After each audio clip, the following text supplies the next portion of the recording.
assalamu alaikum chers téléspectateurs bi Jama TV ko do men arta men hiwro fop mo be inde mum e yettore mum e kala ɓiɗɗo guinéjo ko wawɗa wontirde kadi harayɗa salmina fota wona seeɗa ɓayɗo gandi hande kadi hiɗen e mercredi le 1er novembre ka nder studio Jama TV ɗo haray kala mo andintinɗa hino jooɗi ka ɓawo télé mum maɗum no jogui téléphone mum no daara Jama TV haray on tigui no salmina fota wona seeɗa ɓayɗen gandi koni haray koni émission men on à chaque fois tous les jeudis tous les mercredi harayɗen ɗo ka Jama TV à partir de 17h30 hande noon ɗen gandi ɗen mari retard seeɗa kono on yafoto retard on min hiwro on fota wona seeɗa min torano kadi wano waaliɓe ka labtaneji walla yaltimɓe koɓe waali toon par ce que hiɗen andi enen ɗo foof aduna koni ko cellal e nawnare yaadi donc kala kadi mo andintinɗa hiɗa waali fewndo ka prison ji min toranoma yo Allah yaltine ka prison ji wawa hotude kam ma ɓayɗen andi ɗon kadi bonnere e moƴƴingol ɗum fof ko ɗum yaadi donc hande kadi hiɗen andi hiɗen e le premier novembre ɗo ka nder studio Jama TV émission noon souvent ko komi haalanta on kon minni o waltata hay fuy waltata kala ko andintinɗa si tawi ka nouvelle génération kadi fuɗɗiɗo ƴewde forcément min wawete invitude ka plateau ɗo min hollama carrément koye gotum par ce que hiɗen andi waltata ko communauté guinéen wonani ɗo waltata ko jeunesse guinéen e mokkobaɓe guinéen ɓen fof wonani ɗo donc ɗo kadi mi arta mi hiwro wano babiraɓe men wano le super équipe d'alliance de la sous-région min salmina ɓe fota wona seeɗa min salmina kadi wono DJ Bella Diori kono mi woliranta on noon tun hande kadi hiɗen andi forcément tous les mercredis ɗen doit heɓude invité ɓe goo kadi par ce que hiɗon andi ñalande ko woɗɗude woodi nde hewtata ala mo be noon e touru mum kono ɓe himiri noon touru ka donc noon yarata haray ko ɗo kadi arten salminen wano Tima la star ma petite sœur tellement adorée kankadi himo salmina fota wona seeɗa haray ankadi meɗen innama bienvenue ka émission ma waltata kala mo andintinɗa kadi hihi anditi DJ Billy ka plateau ɗo haray ankadi ɗayna bienvenue ka émission ma waltata minni on sindi weeli tundi waltata donc ko ɗo kadi min arta min salmina wono maître Paté merci beaucoup à toi ankadi ɗa salmina fota wona seeɗa minni on maître Paté noon ko neɗɗo mo andintinɗa o ƴettu DJ Billy o hiɗanimo hoore makko o ƴetti DJ Billy kala ko DJ Billy fewndini o wawa partageande jama on fof anda DJ Billy ko ɗo fewndi donc maître Paté chapeau à toi min weltantoma fota wona seeɗa min guinnama ngol fembugol ko wonɗa wadde fembugol jama on ɗum konko wonɗa wadde ɗon yo Allah walle ñande go ara ko makki en joƴƴinta kam fembaɓe donc merci beaucoup maître Paté arayɗa salmina fota wona seeɗa ko jiwɗo kadi no wiye Marliatou Bobo merci beaucoup Marliatou Bobo kankadi noon ko wonanilan ɗon kaka nangue kaka ɗowdi merci beaucoup Marliatou Bobo haray an kadɗa salmina fota wona seeɗa min innama bienvenue ka émission ma waltata hande noon hiɗen andi hande kadi ko mercredi le 1er novembre so inni mercredi le 1er novembre enen ɗo fof ɗen andi haqqille men ɗen hande fof yi yaray affiche ji ɗin fof no habbi invité ɓe men ɓe andintinɗa kamɓe kadi kala ko innuɗa guinéjo no duwa jalude gonga ko petin kuynata kon a jalay ha ñiire lakke haray kala ko andintinɗa guinéjo no duwa heɓude ko divertira ɗum daara hara hihi si a daari tun a tawa e ɗum ɗo ko golle labade ko golle kadi andintinɗa ɗe findinde jama on par ce que mi haalani on souvent comédie ko waɗata e neɗɗo on kon ko honɗum si tawi hiɗa wurude mettendeji ka nder galle ma wata expliquande goto comédie on aray yaltinanama sifa ɗum inna dara ko sifa ɗum woni wurude si tawi kadi ko welo a yiya sifa ɗum ɗon tun anda carrément siko giggol kadi ɗum ɗon fof payle ɗen ɗe waɗay hiɓe wiye honno habbimi jonnaɓe ɓe andintina inde maɓɓe nden par ce que mo ɓeyno mari droit présentangol hoore mum mawɓe honno way aleykum salam no hayfi miɗo salminan omon kala salminamata jijebi aray mi hiwroto fof mo wonɓe ɓe darde kay fof no salminama to goto acca haray ko mawɗo mamum Juma TV salmina ɗo weltana aray koye ngol awa on nani mawɓe mamum ko wi kon par ce que yiɗe gandi sa yi linetiwa ngal tunga tawa ko daroɓe journal dara ɓawoji rewɓen ni ay ko sifa ɓe mawɓe cippinta verje ɗe gara noon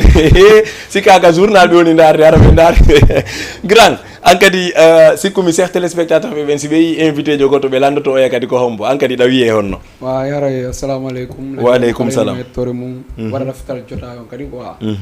aray ɗo miɗen salmina kadi téléspectateur fof Jama TV mbeɗa weltoroɓe fota kadi ko addi men ko plateau ɗo fami ka par ce que kadi maddima wernima ko makko ko ɓuri noon quoi aray fof no weltana et puis wonɓe darde men fof kadi aray no weltana quoi allez-y donc on nani wo wonɓe darde ɓen fop no weltana haray onon kadi noon komi toroto on koye ɓurtu sivude ɓe koye pay koye men won koye wadde surtout hande ko artiste comédien ɓe wadde film uji ɗi annitinɗa sa yeehi ka youtube maɓɓe tun a taway hiɓe wadde golle labaɗe donc merci beaucoup Hasola Star kankadi mo salmina fota wona seeɗa merci beaucoup aussi à DJ Adra Junior kankadi mo salmina fota wona seeɗa DJ Yaya Junior kadi yeggitaka et le grand DJ Yaya DJ Bosembe fof ɓe yeggitaka e kala DJ jo ko wawi wontirde on tigui no salmina fota wona seeɗa donc mi lando on onon ko goto pet woni wadde comédie on ka ko on fof woni wadde comédie on mawɓe onon taw jaabe ɗon non comédie on ko min ƴewɗo watta comédie on e nder affaire on haray noon ɓeeɗa komin nayo men fof amen groupe B mamum on taw 224 ko ɓay ko ɗum noon mi woni gollirde ni haray comédien ko min ƴeewa ɗo ni wadde haray noon hannde si Allah jaaɓi en jalay ɗo ha ñiire lakke ɓe anday hannde mawɗo mamum hewti ka radio ɗon anndi noon mawɓe ɗum ko ellago noon goɗɗo no wawi jalde ha ñiire lakke laɓɓinane men noon par ce que min mi faala yo fof laaɓo anndi min mi yiɗa sago an daray ɓen ko ɓe nani o andi hande taw min déjà ça fait l'occasion ha mi invité on parce que si sa yi sifa ɓe mawɓe hiɓe waɗa théâtre ji ɗi annitinɗa mawɓen hande ko duwano ko wonugol ka jamiu janna fay ɓen holla fay ɓen dina onon ko ɗum naadi on e pese mawɓe eyo mawɓe onon kadi na pay gonto hiiɗi ko foti ko foti mawɗo kay no hatondini e ɗum ɗon aray tan on faut que min waɗa minen kadi wiya men on habbe mawɓe onon noon mi yiyay ɗo waɗa pese kono pese ji ɗi on ɗo wadde ɗin kadi na onon e worɓe tun andi mawɓe si on sutti o pepagol si on sutti pepagol mawɓe haray men anda fimo ndey non andi piiji ɗin ko noon sa faut que gollire affaire ɗuma puisque rewɓe faut que ɗande mawɗo ko ma wonde siga ɓe ñiw eyo mawɗo ko surriɗo allez-y ino ɗo mawɓe mamum wo mawɓe ko surriɓe ha donc grande kon no winoɗa inde ndeng min inen ko alpha alaji alpha kadi haray ɗo gandi kan kadi himo wadde pese kanko e mawɗo mamum groupe on no wiye honno groupe mon o groupe on no wiye B mamum 224 ok joni en aray e sujet on taw ɗo yomi jonnir numéro téléphone ji ɗin fi faalaɓe noddude ɓen nata ka émission landoɓe mawɓe kon woni ɓe waɗinde théâtre mawɗo e suka si yawu kondirino wadde théâtre ara yawre naati donc alpha an kadi min landoma hannde kon ɗum ɓuuri on puusude fi yo wonu artiste comédien e o milieu guinéen haray ko ɓuuri men puusugol fi wonugol artiste comédien par ce que min daaray wono artiste ɓe comédien ɓe buy quoi wono ceerno coppi wono sans frein faami hara affaire o no weltina men ɓerde quoi par ce que hunde siɗa daarde tawi no weltinama ɓerde han kadi haray ɗa faala jokkude joni noon sa heɓali saabu on haray kan no satti faami wayno joni yeehi han tawi mi yiidi e oɗo mawɓe mamum faami tawi kan kadi mo andi fi affaire on buy na hendu kanko kamɓe kadi voilà faami noon kamɓe kadi tawi ɓe andi fi affaire on buy ɓeyni joni a faala e waɗir ni e ni e ni ɓeyni menen kadi ala probléme par ce que hunde siɗa faala haray no yombanma haɗa ko weeɓanma quoi kala koɗo wolama haray ɗa waɗi pré ɓeyni mo wawi noon ala probléme eni joni faala e waɗir ni e ni e ni ɓeyni ala probléme joni mbiɗen ɓawa mon mawɓe mamum awa yo mawɓe mamum donc on daaru tawɗon sifa ceerno coppi en kowoni wadde kon no welan falɗon onon kadi natude e mum sikkumide kadi on naati e mum ha gasi donc andi noon enen guinéen koyneten kon ko ɓuuri sattande en kon fof ko arrivé on kono départ on no weeli fi trop même tuma waɗɗen départ o fof yiyay no moƴƴi ɗum si a yehi hay ka équipe laguine kono wayi départ on haray no moƴƴi yahen ha hakkude frein on taƴa ayi donc mi waway kadi landade hande onon on naati e milieu on hiɗo wadde comédie on hiyi e goɗɗo on adoptike e on noon on inni ko woni wadde kon no welan ha on naati e waɗugol théâtre comédien hande ko honɗum onon honɗum sikkuɗon ko honɗum wawɗon apportande guinéen ɓen ko ɓen ɗon apportali ha tawa onon on naata e artiste comédien par ce que si tawi ɓen ɗon hande par exemple andi foti sa naati e piyum wono min no mi naatiri ni sago an ɓe mi tawi no waɗa ɗum ɗo ɓen fof mi acca ɓe ɓaawo mi yaha yeeso a faami donc onon kon ɗum sikkuɗon onon ɗo wawi apportande ɗum ɗon guinéen ɓen ha tawa hande on choisiri wongol artiste comédien comme no haaliɗano rek andi hunde ɓene o foti sa jokki hunde ayi jokkayde ha yiya nafa mayre on par ce que sa jokki hunde tawi a yiyata nafa mayre on haɗay ɓenata sens on ala to hayso ko wujjugol jokkata jokku ha yiya nafa faami Pula Fouta andi Pula Fouta kañum no yiɗi affaire comédien quoi affaire artiste comédien par ce que no heewi lagli faami won sa daari Ceerno Coppe en wono sans frein en noon kadi weltina yimɓe ɓerde ndin minen kadi min daaru ɗo mayni minen kadi pourquoi pas minen kadi min daara si min wata waɗi ko comme no ɓen waɗi tan ha min ɓuuraɓe quoi par ce que sa jokki goɗɗo foti an kadi ko torotora ko ɓiɗɗo ma tum ɓuuratama an kadi ka ɓuur fof ɓiɗɗo ma tum sago ma ɓuuratama quoi minen kadi minen haɓɓiti ko ma min ɓuuraɓe fof quoi ɗum minen kadi naari men affaire on minen kadi pourquoi pas min testa min daara voilà donc aray on côté ɗon kadi on réponse ɗon la weltori moƴƴa mawɗo mamu hande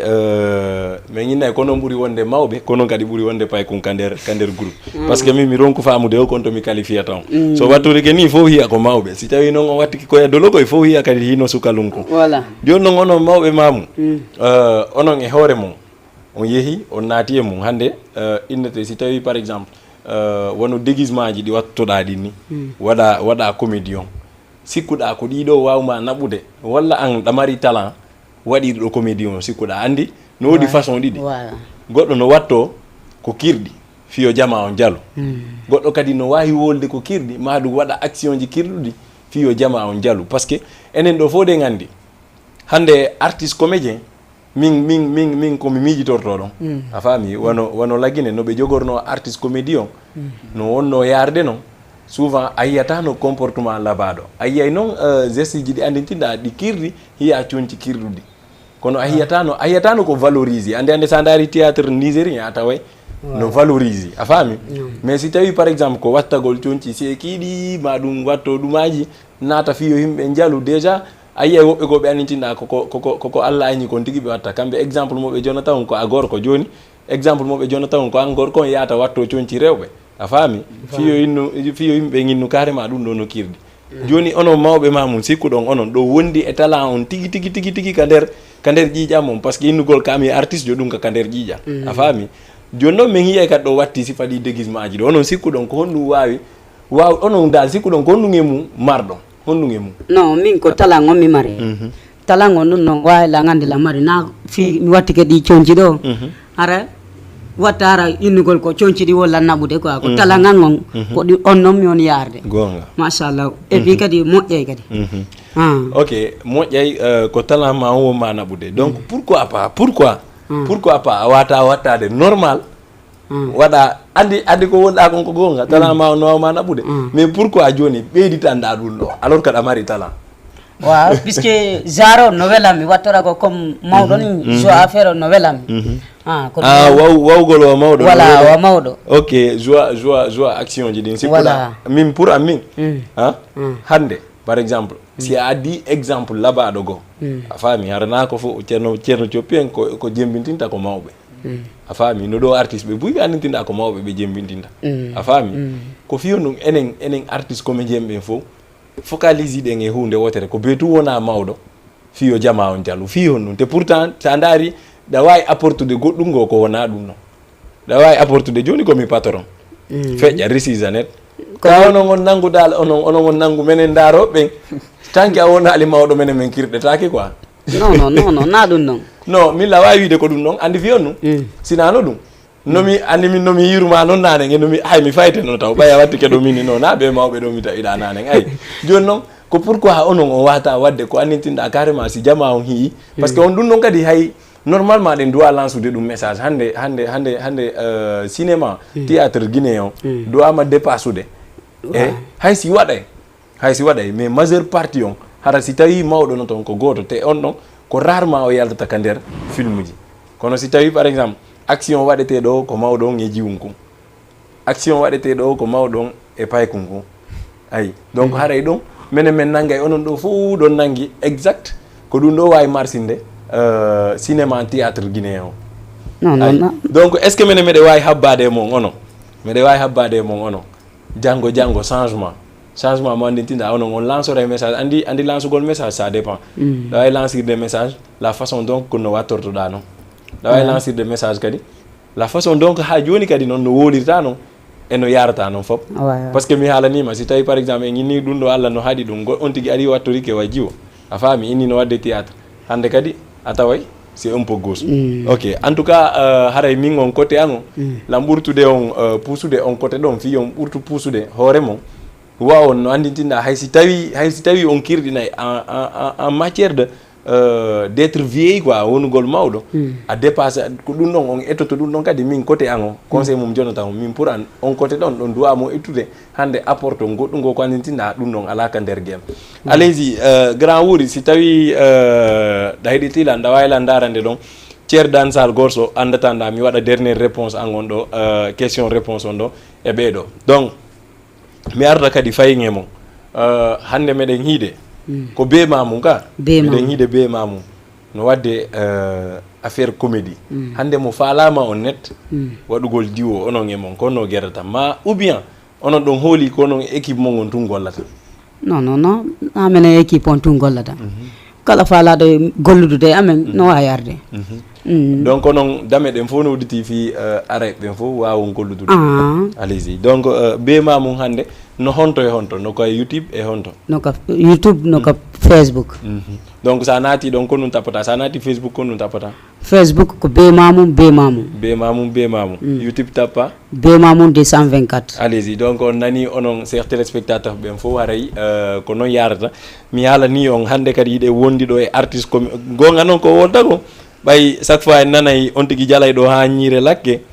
joni lang andi si sen artoy woday seeɗa ko okki en ko andintinɗa en ono wonɓe darde ɓen eto ɗon no ñiiƴeɗe lakkede si ɗe lakkama kadi noddon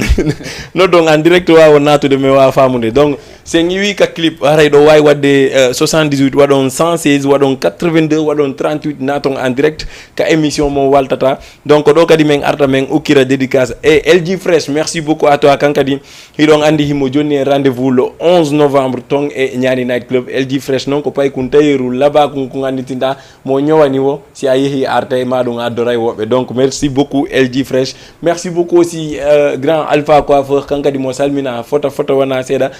Seydou Bantingel Bari Goto Gaynay hara yankat salmina fota wana seeɗa merci beaucoup aussi à Yama Timbi kadi ɗen andi ko artiste jomen mo andintina Mama Yawon kanko si yahali accimo o yaha e wacca Mama Yawon ko ɗum kanko wi merci beaucoup aussi Dra en Kila kankadi mo salmina fota wana seeɗa NG 224 ɓe salmina fota mahindaro yen ceerdan sal grand wuri si moƴƴi on say arto en ka plateau Lavanos in Johnny Beko Chedantal Shanjay Eko Elelele yo Baby arwa dengi gol seda Baby seluti dina banka mada Watai penano Baby arwa dengi gol seda Baby, seluti dina banka mada Watai penna Ko arpenel gilang nange yalta inge jema Ko domi donda kangi yange bota ko poma Gigol no maridole singol nangi no yola Mi iro mi tallo mi lando sita wiko gonga Maro si tardo birndo iro si jora Odo juta sako wana na miliunu Odo osemba sako wana na midongal Odo ofanda sako wana na minaila Baby gigol mangol aminai baby Gigol mangol fijinai baby Gigol mangol jalinai baby Gigol mangol bunkinai Baby arwa dengi gol seda Baby seluti dina banka mada Watai penano Baby arwa dengi gol seda Baby seluti dina banka mada Watai penano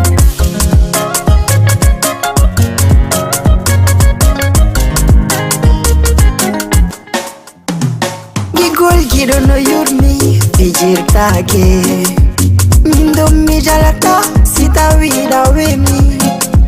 gigol no wuli nikono sabu mamingo ndisintali gigol no feki nikono sabu mamimi wangaki Devi watalando novela mi Devi watalando silangidi Devi minno wala nola Devi watawulu mi ali Devi watalando novela mi Devi watalando silangidi Devi minno wala nola Sheri watawulu mi ali Gido wela ebude mimi ebi Abdul Malik onko yondo mi mali Mindo mi hale mi wachai do novela me Mahmoud Kogo to 6 Avenue Koyombe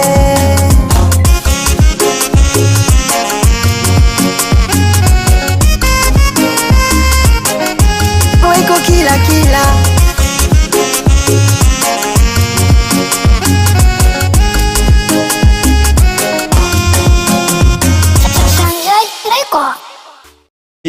en heɗi tike ceerɗan sal haray kankadi mo salmina fota wona seeɗa ɓayde gandi pay konkuno wadde golle laɓaɗe fewndo toon e laggine donc himo wadde kadi golle ɗe annitinɗa tuma o tippi sénégal ɗo walla gandi on hiyaymo ko plateau ɗo donc haray kono mi haalirani on noon haray onon ɗo foof ɗon tora suivre gol émission en plus partage amo onon ka facebook kadi meɗen yiide réaction ji ɗin allez-y donc onon fo ɗo weltana fota wona seeɗa ko ɗo kadi mi arta mi salmina wano G Life Boy depuis Parcelles le prési imo wiye Petit Bari Petit Bari kadi no salmina fota wona seeɗa haray onon e groupe mon habbelan inchallah mi hewtay ka base mon andetanda ɗo e le 10 février hewtu haray on tigui hewtay ka base mon onon ɗo fof kadi ɗon teddinira 10 février on G Life Boy allez-y merci beaucoup à vous onon kadi ɗon salmina ɓen ɗon noon kadi ɓe waywa mon ko artiste ɓe comédien ɓe sifa mon landi kamɓe kadi ɓe hewtoyay ka plateau ɗo donc noon yarata merci beaucoup à DJ Bella Joni kankadi mo salmina fota wona seeɗa oɗo kadi no wiye woko Hasanatu Bobo o yeggitaka Fatima merci beaucoup Tima Fatou kadi no salmina fota Fatou Diallo mi vidéo merci beaucoup à toi kadi ɗa salmina fota wona seeɗa merci beaucoup Elzo Odidi kankadi mo salmina fota wona seeɗa min on préparane on jala e joni añire lakke mawɓe konno waɗanto men ɗon men dara honno men konno ngemu men duwa jalde o ngi o na fi me de wondi ɗo o ƴettuno o mo sutino o ƴettuno lande o nabi leyɗe he wo nami mi beebo moƴƴa nami so kala ko mi yaata kala ko mi watta koye doy mi waɗirta min mi sikkuno andi no mawɓe Europe ko noon min mi sikkuno Europe le mo yi Europe ko piiji ko watta ko fof hara koyo wona lese kono oɗo wo nami ñamu moƴƴa nami beebu moƴƴa mi waala go kay ko sengo mi waalota ɗum ɗon no marta grawri haraji alali nan ɗum ɗon ɗa andi kombo jeeyi ɗum alisi woye mawɓe mamu woko honno wona ya ñaamu nami ñaamu moƴƴa na kadi yargol ngo kay ko dose yewgol hurgo ko dose ɗum ɗon no marta awa gasi an jaabiɗa on ɗum boy mamu no andi sege mi ko mi nayi be Europe sege ko fino be wadira free quoi mais kambe ayina be woni ari gol dum bayle be yeyi tay kadi ko be satti wo ko be catti il faut me yeyi ta kadi non be wadira non o accela no min e kore lankel o accela no bakel dum hebbinte tew ma non sikku mi joni galle ma de gaynta maka den non de gayntete de don de gayne fes puisque ko ebbiri non dum no marchata horian mi yeytata Europe ɗon yo accit ɗo tenirdande mo suti noon nde wayni ko bonde galde komi wonno ko no andi ko o waɗiri o no wayide mi yeyde kadi Europe andi noon mawɓe o noon kadi o miijitaki kono so miijitike moƴƴa on anda o meeɗano yaade kadi ko Europe ko sabu makko nabi on kono sinda mi yaano o accudela Fouta no ɓuuri min e Korela ɗon bedeke mi andi si o acce no Fouta goto andata no fiima dari taw inde ɓawa goɗɗum inde no da hentiɗo ida wawi ina jamarde ida jalbude taw idena ɗo anga ɗo koy ko ref no be mayro fiya oɗo firi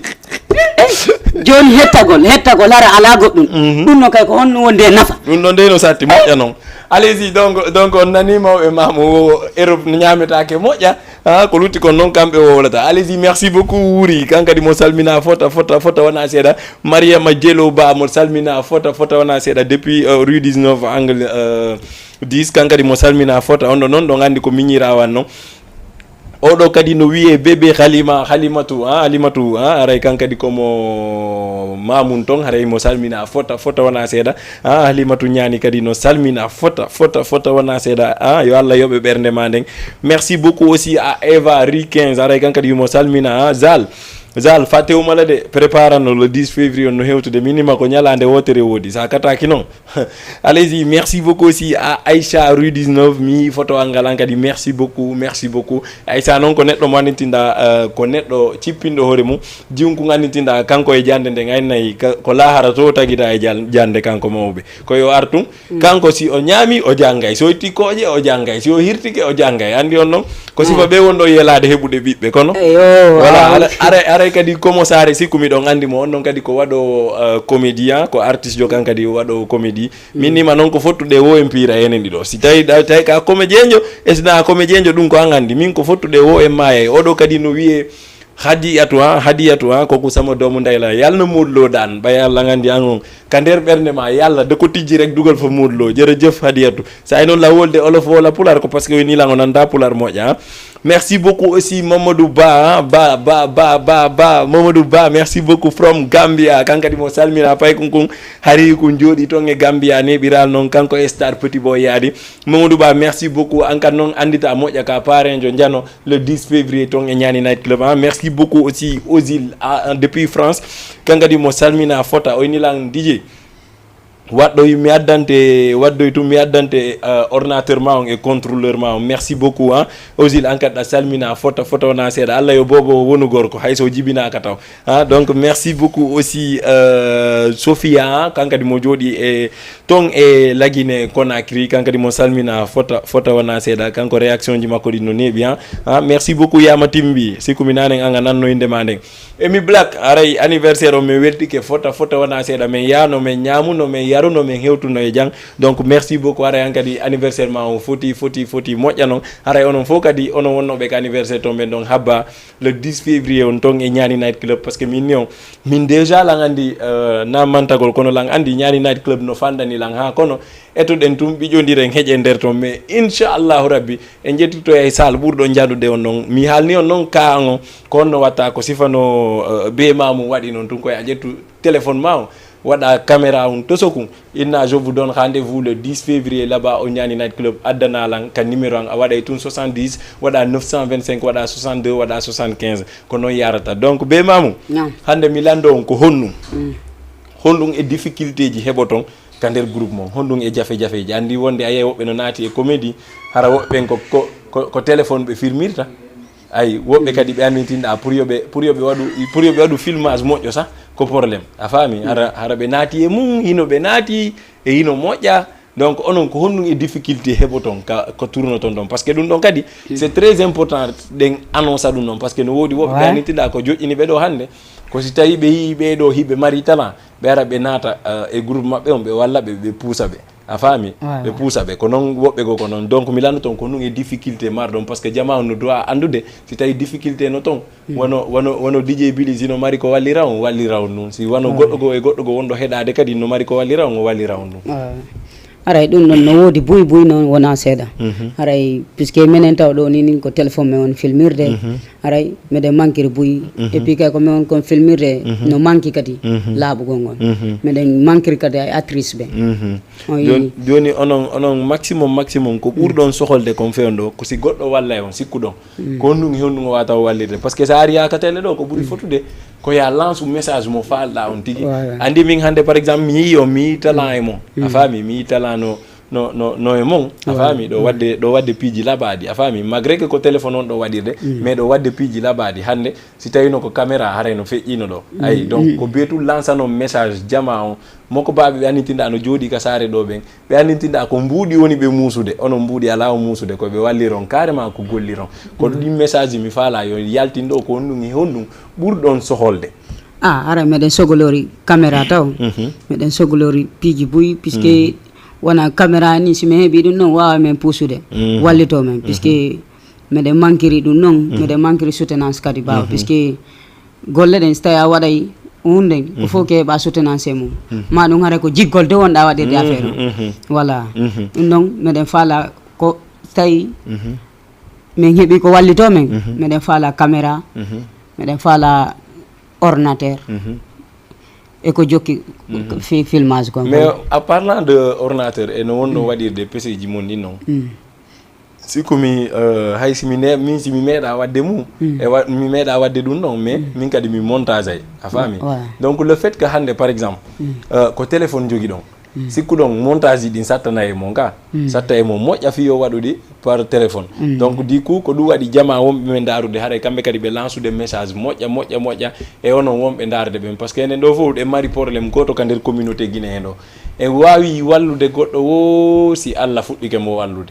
andi si Allah fuɗɗike ma wallude feere ala arɗo fi wallugol ma Allah walloraymo ayi donc andi koko ɓeynata kon si tawi arsike ɗa mari arsike ma on koye juuɗe goɗɗo rewata si ara e ma donc haara ete enen ɗo fof wawi wallidirde wallen peti way koye par ce que hiɗen andi carrément siko talent tun ɓe wondi e mum donc haray onon wonɓe darude pour yon waɗu réaction ji mon ɗi mieux on waɗay tun 78 waɗon 116 waɗon 82 waɗon 38 naton en direct wawo yewtudude e be mamum donc Barry White on noon kadi ko boutique jo jano wonɗo ton e rue 19 angle corniche kankadi mo salmina fota wona seeɗa merci beaucoup Barry haray langiɗe encouragement ji ɗi minnama carrément ya ɓurtu wakkilade mamen Oscar kankadi mo salmina fota wona seeɗa donc noon yarata tous les mercredis mi alani on ɗen ka émission men waltata ɗo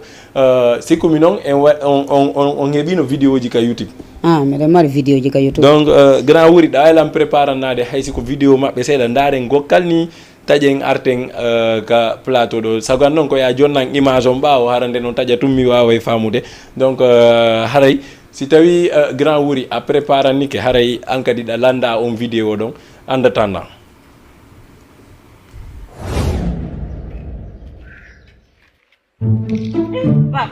kerengol teddu ne nanal ko allo maw mini kerengol teddu ɓay ko goɗɗo yiyo woyɗo rondi ɗi tubel mum tum iɗo ya awe ɗum teddu nder ton meñiraɓe tupak ɓe to ganda awa on hettay men teddade ara ɗum fillaji kala moyɗon no tambiɗo nangoen gotino teddi onon pay ko yagar no teddi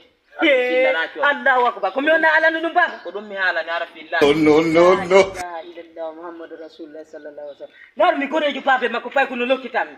ko yiɗaɓe oɓe tambi ɗi tubeli maɓɓe baba kere on dari ɗo nen o men waali allahu akbar ko mi wonna haalirani ni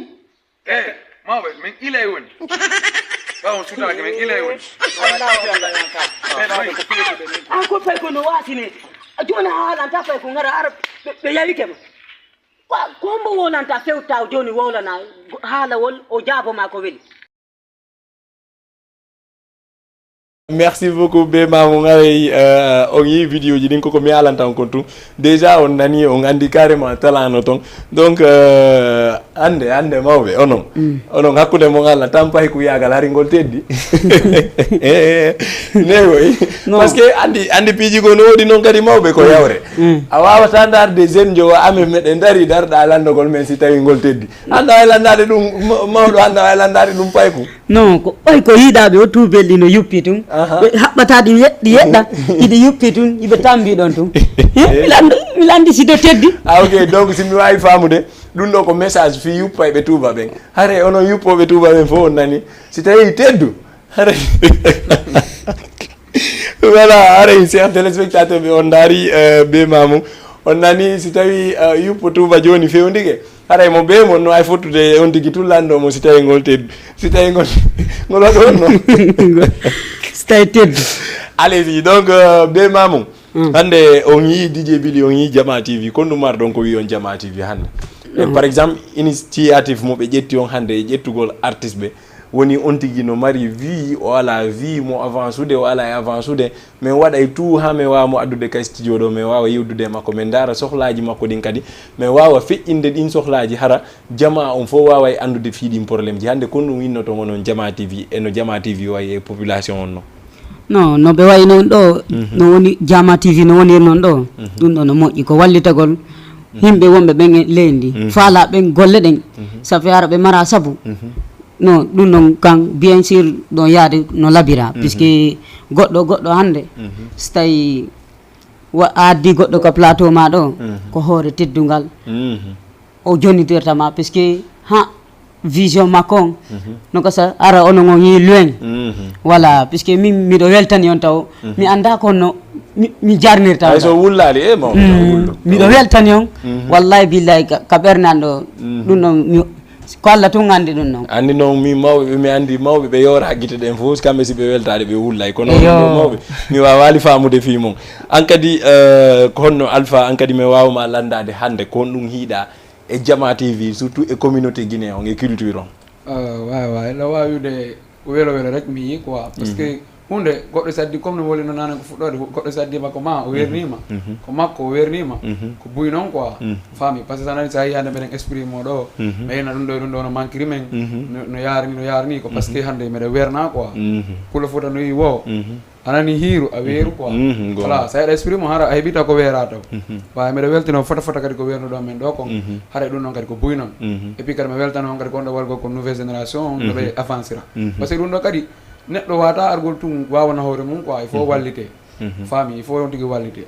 voilà parce que hande quoi qu'on puisse dire kadi sa ndari wono vidéo no dogiri ɗo ni ko bien sûr ko ɗuuɗa ko dogi kon mais sa hoti joni anana joni yimɓe no nama darimo fi yonno parce que visibilité on no yaade a faami donc onon kadi min ɓurta on torade surtout onon kadi artiste ɓe ɓen hay si tawi par exemple ko waɗugol sketch ji wola fi Jama TV meɗen tori ɗum ɗon fof par ce que hande min ko mi wolta kon tun télé on arɗo o kañum jeeyi télé on arɗo o yo waɗu ka mum a faami donc haray onon kadi ɗo weltana fota wona seeɗa mais lando on kadi ko surprise yo hondi min wawi habbade yeeso onon be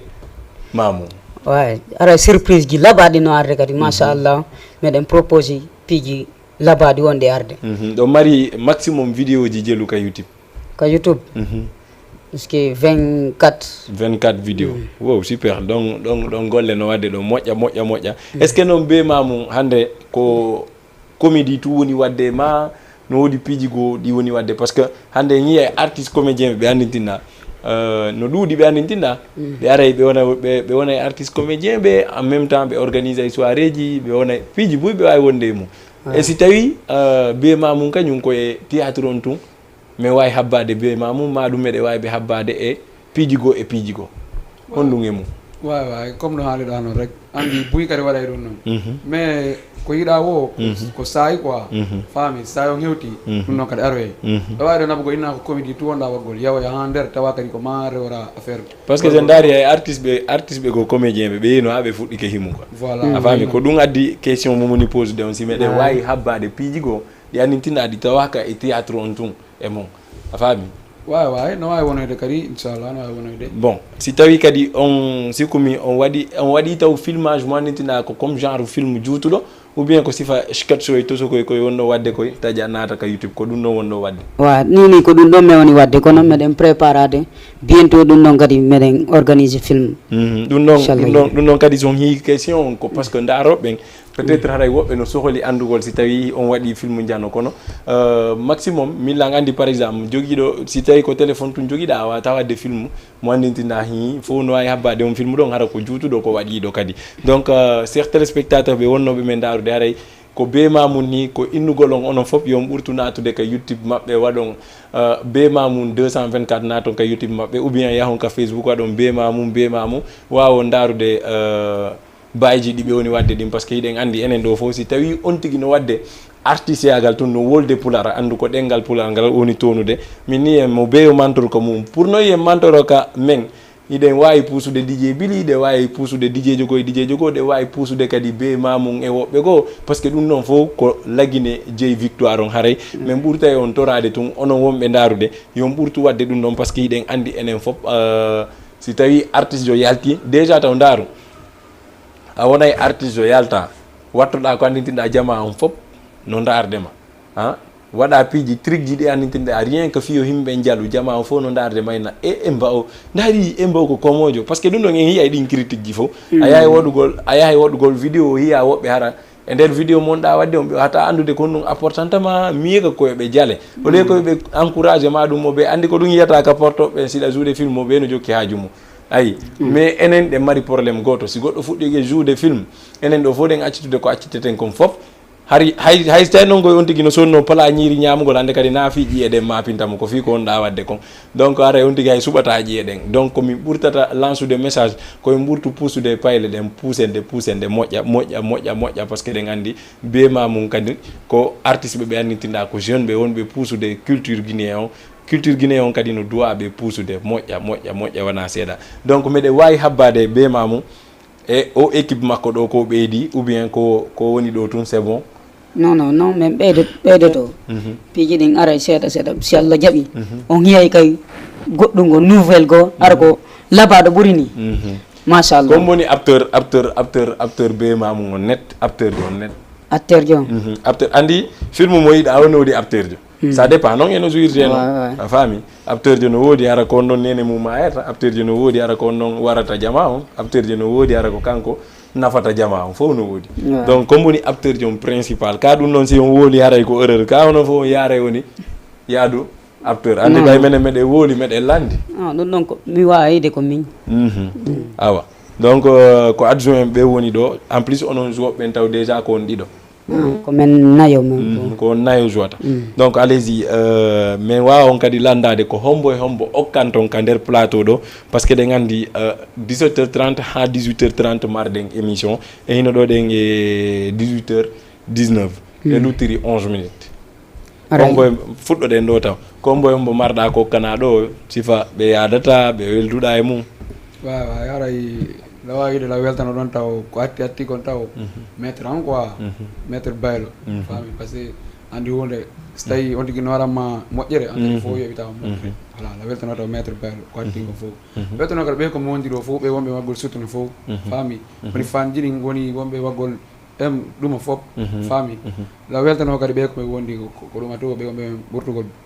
encourage gol quoi wono Saliou en wono junior fami wono ñoom bamola en ɓe fof acci ala e goto so mini mbola e fof no ɗuuɗi quoi no ɗuuɗi ko gonga ɗum onoto la weltano kadi miñam patron an wono ceerno maju quoi way donc ko ɗum kadi wolta fi anniversaire mo Jama TV organisé ni Billy Boy on le 10 février no ko maten ngol mo kala haɓɓo paɗi sina ɗum ara o faɗi haɓɓa on ɗum haɓɓa paɗi sina ɗum ara o faɗi voilà ɓe ñande mo tultiɗo ara o tulti fof on nani o ɓe haɓɓu paɗi na ɗum ara o faɗi mawɓe mamu onon kadi onon kadi comme marɗo mokka non ɗon ɓayla gandi onon kadi musidɓe mo mawɓe jouwoɓe PMI ɓen no heewi tew koye nde saare jouwoɓe pari foot ɓen onon e ñande mi romba e on ri 11 ɗa ɗon kosa mi landon comme on mbo kanton ɗon ara miɗo salmina taw komo sare miɗo salmina kurawal ara miɗo salmina famɓe wonɓe wonaɓe gollidede mum fof ɗo miɗo salmina kadi Umzo 224 miɗo salmina Sadio les comédien ɓe fof maɓɓe lan hiwroɓe puisque ɓen ɗon kadi ɓe waɗani lan affort moƴƴo min ɓe wallitike lan seeɗa le 10 février onon wiɗon ye nde ñande ñiire ko ɗon lakke andi noon onon o wata inde bili o wata inde bili mawɓe par ce que min dañande abbe mawɓe andi ɓe mawɓe wara e lan onon kon no wiiri toon bili nde ñande billiri nde ñande ko nde ñande noon ñiire lakkete ɗon puisque nde ñande ñiire jala ɗon ha lakke kala ratuɗo ɗon ara raafi ko laba kon e nder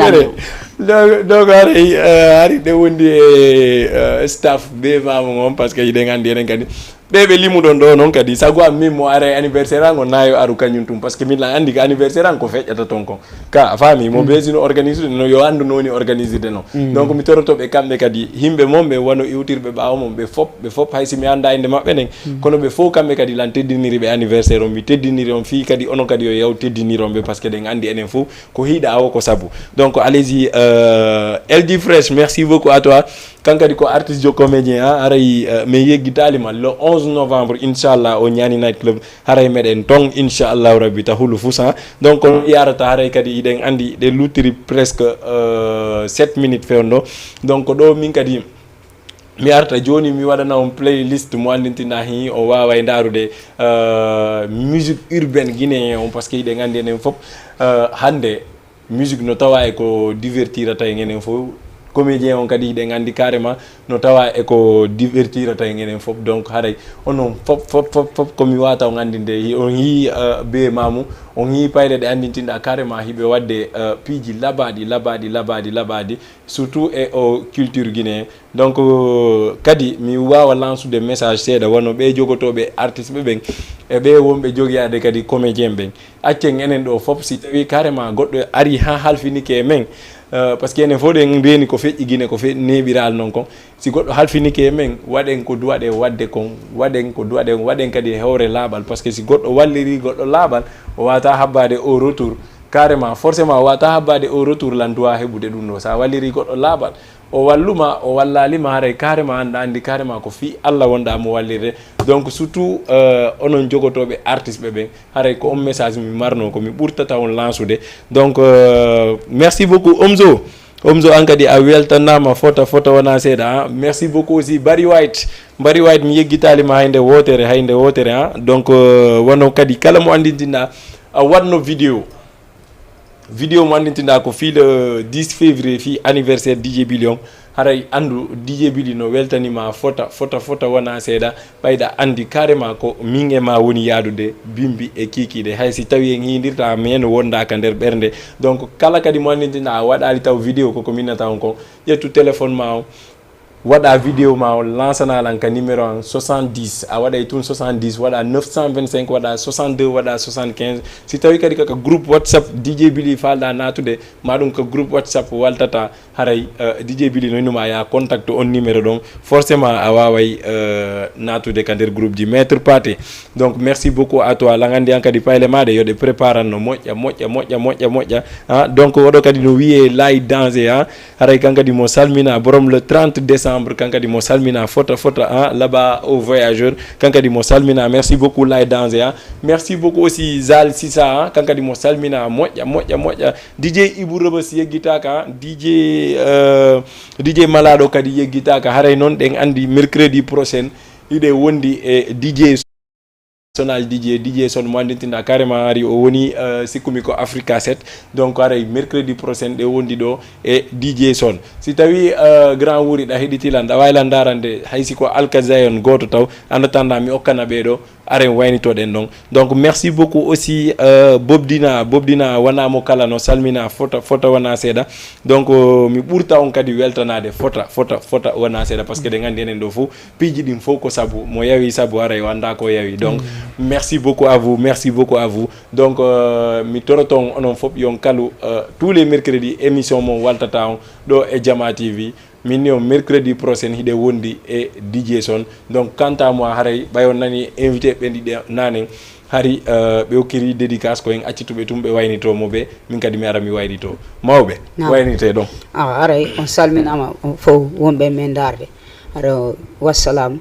on salminama photo mi salmini Baby Boy grand jangon ko on ɗon hollilan hande cinéma sa yi hande lan dari ɗo ko saabu on ɗon hollilan fof min ko sifa mongoy welatalan andi min ko ɗuminata souvent goɗɗo ya wonu reconnaissant donc e hombo kadi ka gasi way on ɗon ko on ɗon hollilan affaire cinéma puisque avant ari min waɗayno tu woni kono ɓay on ɗon ari o hollilan no waɗirte no puisque ari hunde men anda affaire on kono la weltanimo fota wona seeɗa puisque hande la marieru talangan on machallah allez-y haray onon kadi on jarama mawɓe fota wona seeɗa kankadi Baby Boy haray kankadi mo salmina fota wona seeɗa Alhaji Alpha onon kadi kon ɗum waynitorto ɗon ɗon aray komi wawi wiide tum mi weltani wa Jama TV fof hay goto accaka faami par ce que ɗum ɗo kadi ko welo ni quoi goɗɗo no weltata ko ayna haɓɓelan kadi ko weltira o komi waɗa henugol tum mi welti ka photo ena seeɗa kadi par ce que koko waɗanɗo men ɗo na wonɗo wo ko a watama ɗangol gonga faami voilà ko ɗum mi wata henugol mi weltano ɗon kadi mawɓe mamum par ce que comme no haalir noon ko woɗa hollimo min kadi kanko waɗi ha min kadi naati affaire sen par ce que avant harlan hiiɗi mais sabu on hari ala quoi kanko lan sabu ha mi naati weltanoma kadi ɓe mawɓe gueray goɗɗum e waɗuna allez-y donc merci beaucoup chers téléspectateurs ɓe hari ɗo wondi e DJ Billy waltata hari kadi ɗo wondi e le groupe B Mamoun 224 mi alni on ko noon naati ton ko YouTube donc merci beaucoup à vous en attendant lan andi mi wawa on accidude e Alkazayon haray en jonidira e rendez-vous mercredi prochain enen e DJ Son may daaro en Alkazayon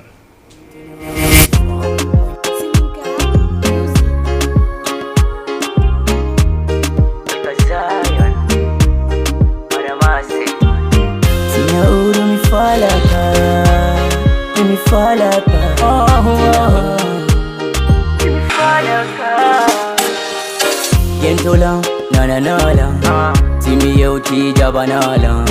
Bedo fo kambo anila ye. Gigolango ko fima.